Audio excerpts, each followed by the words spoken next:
प्राचीन समय की बात है। एक समुद्र के किनारे एक गुरु अपना आश्रम बनाकर रहा करते थे। हजारों शिष्य उनसे ज्ञान ग्रहण करने के लिए दूर दूर से उनके पास आकर रहते थे। गुरु का ज्ञान देने का तरीका भी बहुत ही अनूठा था। शुरुआत में वो अपने शिष्यों को उपदेशों के माध्यम से ज्ञान देते थे।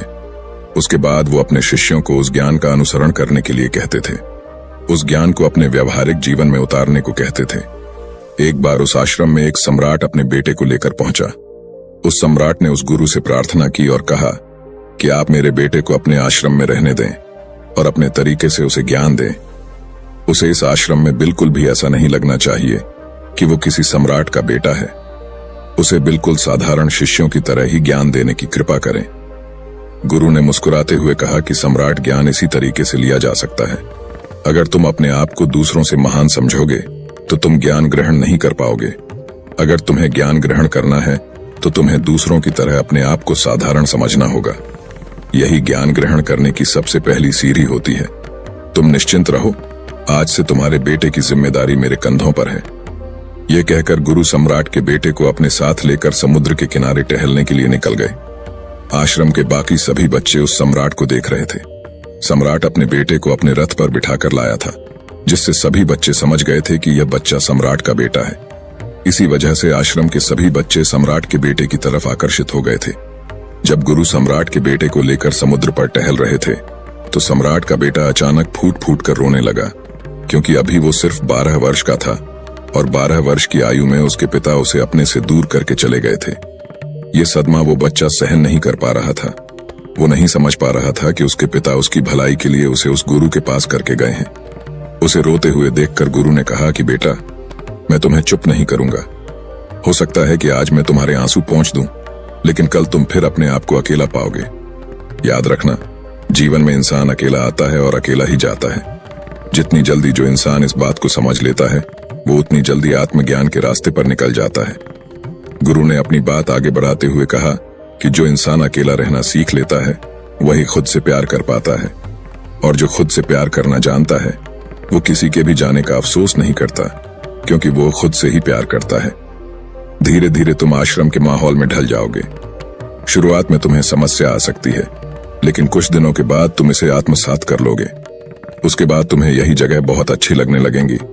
ये जगह तुम्हें अपने महल जैसी लगने लगेंगी। संध्या हो चली थी। समुद्र के दूसरे छोर पर सूरज छिपने लगा था और अपनी लालिमा पूरे आसमान में बिखेर रहा था। बहुत ही सुंदर दृश्य था और गुरु शिष्य को अपने साथ लेकर आश्रम में वापस लौट आए। उस शिष्य को भी सांत्वना मिली, क्योंकि गुरु की आंखों में एक अभूतपूर्व शांति झलक रही थी। और जब हम किसी एकांतवासी गुरु की आंखों में वो शांति देख लेते हैं तो हमारे हृदय से भी सारा भार हट जाता है। मन एकदम निर्मल हो जाता है। जब सम्राट का बेटा रात्रि का भोजन करने के लिए भोजन कक्ष में पहुंचा तो आसपास के सभी शिष्य उसके पास आने लगे। उन सभी को पता था कि यह सम्राट का बेटा है और अगर हम इससे दोस्ती कर लेते हैं तो उससे हमारा बहुत फायदा होने वाला है। यही सोचकर आश्रम के ज्यादातर शिष्यों ने उसे घेर लिया था। बस कुछ बच्चे जो अकेले रहने का महत्व समझते थे, जो दिखावे में विश्वास नहीं करते थे, वो उस सम्राट के बेटे के पास जाने की बजाय अपना पूरा ध्यान खाने पर लगा रहे थे और एकांत में बैठकर अपना भोजन कर रहे थे। कुछ दिनों के बाद सम्राट के बेटे की आश्रम के ज्यादातर बच्चों के साथ दोस्ती हो गई। अब वो आश्रम में उन बच्चों के साथ घूमता, उन्हीं के साथ अपना ज्यादातर समय बिताता। आखिरकार वह सम्राट का बेटा था, सुख सुविधाओं में पला हुआ था। आसपास बहुत से दास और दासियां होते थे। आसपास अपने मित्रों से घिरे होना, वही दिनचर्या उसने इस आश्रम में भी अपना ली थी। ऐसा नहीं था कि गुरु को यह सब पता नहीं था, पर गुरु उसे अलग तरीके से ध्यान देना चाहते थे। बच्चों को ज्ञान आप उपदेश देकर नहीं दे सकते, उन्हें साक्षात्कार कराना होता है। उसके बाद उन्हें वो बात समझ आती है जो आप समझाना चाहते हैं।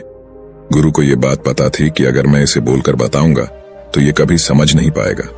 मुझे ऐसे दिखाना होगा, इसे एहसास कराना होगा कि अकेले रहकर तुम अपनी शक्तियों को जान पाओगे। ये सीख देने के लिए गुरु एक दिन उस शिष्य को अपने साथ एक ऊंची चोटी पर ले गए। चोटी पर पहुंचकर गुरु ने उसे शिष्य से कहा कि अब तुम्हारा ज्ञान पूरा हो चुका है, बस एक आखिरी रात तुम्हें यहां पर बितानी होगी। उसके बाद अगले दिन शाम को मैं तुम्हारे राजमहल में तुमको पहुंचा दूंगा। वो बच्चा तो ये सुनकर बहुत खुश हो गया कि अब मैं वापस अपने राजमहल चला जाऊंगा। फिर से मेरे दास और दासियां, सारी भोग की वस्तु ये मेरे पास होंगी। उस शिष्य ने गुरु से पूछा कि गुरुजी, मुझे आज रात आप यहाँ चोटी पर क्यों रहने को कह रहे हैं? आखिर मुझे कौन सा आखिरी ज्ञान यहाँ से मिलेगा? गुरु ने मुस्कुराते हुए कहा कि यहाँ पर चट्टान के पीछे तुम्हें छिपकर बैठना होगा। यहाँ पर रोज रात को एक बाज आता है। बाज को देखना है, बहुत गौर से देखना है, हर गतिविधि देखनी है, और उस बाज को देखने के बाद अगले दिन अगर तुम उस बाज की खूबियां मुझे बता पाए तो मैं तुम्हें तुम्हारे राजमहल वापस भिजवा दूंगा। और हाँ, सुबह आने से पहले एक बात पर और ध्यान देना है। एक चरवाहा यहाँ पर अपनी बकरियों को चराने के लिए आता है। तुम्हें उन बकरियों की गतिविधियां भी देखनी है। याद रखना, बाज की गतिविधि रात को और बकरियों की गतिविधि सुबह। अगर तुम दोनों की गतिविधि ध्यान से देखकर मुझे बता पाए तो तुम इस आश्रम से हमेशा के लिए आजाद हो जाओगे। तुम्हारा ज्ञान पूरा हो जाएगा। मैं तुम्हारे पिता को कह दूंगा कि यह बच्चा हमारे आश्रम का सबसे ज्ञानी बच्चा है। यह कहकर गुरु अपने आश्रम में वापस लौट आए और वो बच्चा वहीं पर उस चट्टान के पीछे रुका हुआ उस बाज का इंतजार करने लगा। काफी वक्त बीत जाने के बाद वहां पर एक बाज अपने बच्चों के साथ पहुंचा। सम्राट के बेटे ने पूरी रात उस बाज की गतिविधि बहुत ध्यानपूर्वक देखी और सुबह होने के बाद जब चरवाहा वहां पर अपनी बकरियों को लेकर पहुंचा तो उसने एक अभूतपूर्व दृश्य देखा। उसने देखा कि वो बाज बकरी के एक मेमने को अपने पंजों में दबाकर आसमान में चला गया। उसने उस बकरी के बच्चे का शिकार कर लिया था। ये सारा दृश्य देखकर वो बच्चा आश्रम में वापस अपने गुरु के पास पहुंचा। इससे पहले कि गुरु उससे कुछ पूछते, उसने गुरु को प्रणाम करते हुए कहा कि गुरुदेव, आप आश्रम के सभी बच्चों को यहाँ पर बुला लीजिए। मैं सब लोगों को बताना चाहता हूँ कि मैंने क्या देखा। जब आश्रम के सभी बच्चे वहां पर पहुंच गए तो उस सम्राट के बेटे ने कहना शुरू किया कि मैंने अपने जीवन में बहुत से पक्षियों को देखा है, लेकिन बाज उन सभी पक्षियों में से सबसे अद्भुत और सबसे अलग होता है।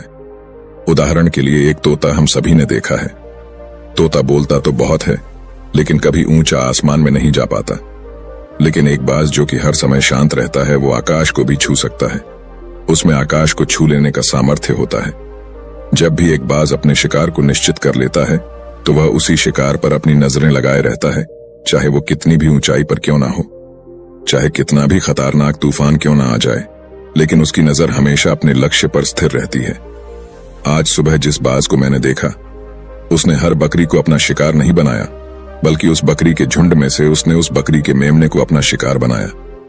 पहली बात, उस बाज की तरह हमें भी अपना ध्यान अपने एक ही लक्ष्य पर स्थिर रखना चाहिए, चाहे कितनी भी रुकावट क्यों ना आए।